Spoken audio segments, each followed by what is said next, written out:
Alan, we've talked over the last year or so about how do we turn individually designed housing in whatever form into a mass market product. That's kind of what we want to achieve. And I think anyone in custom and self-build or just sort of housing for good wants to see.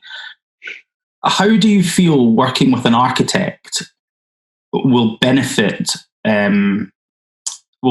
people in terms of creating something that actually does work for them in times like this, but also just sort of, improves their everyday life when we don't have the restrictions? Yeah, I think it's vitally important that it's not sticking just with architects, good architects and good designers. If you're working with somebody to design a home for you, that's the thing. What we are producing in the UK is poorly designed and poorly thermally efficient or not thermally efficient houses. We're not designing homes.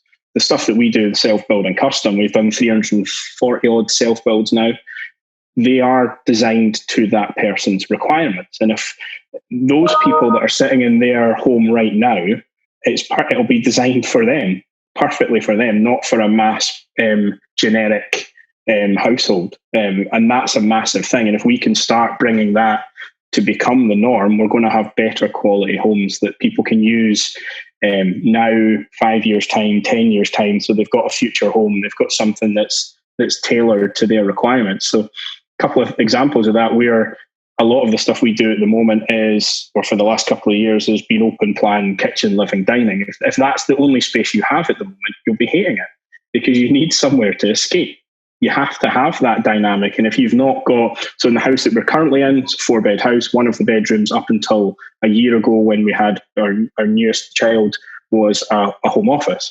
But we wanted to retain a spare bedroom for family members to come. So that's now a spare bedroom. So I am working in a conservatory and I've had to move up here into the bedroom because it was too light.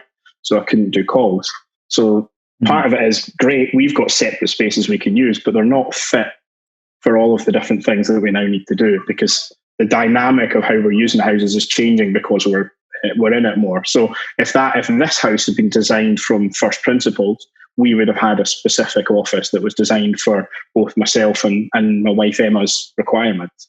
So, and that's what you get when you first speak to customers. Then on a custom build development or someone looking to build their home, what are the types of questions that you're asking them? I mean, from a home buying perspective, people go on Rightmove and they look up number of bedrooms, where do they want to live, and they look what's on the market.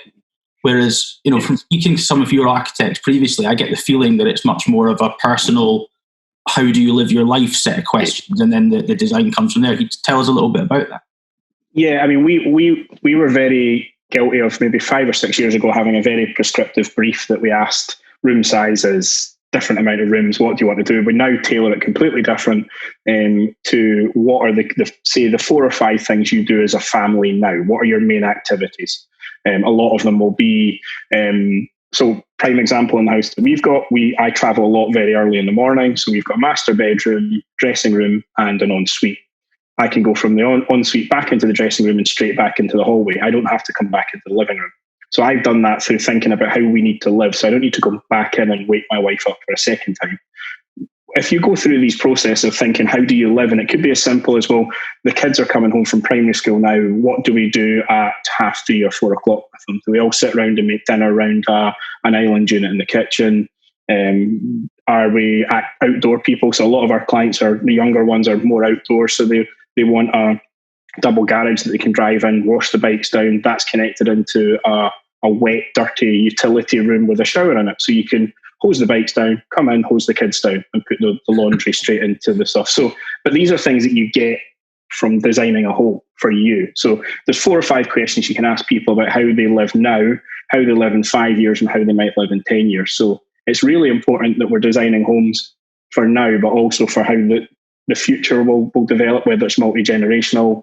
Again, if we're all stuck in lockdown with other members of family, how do we actually do these things? So that's what you get when you're designing a home.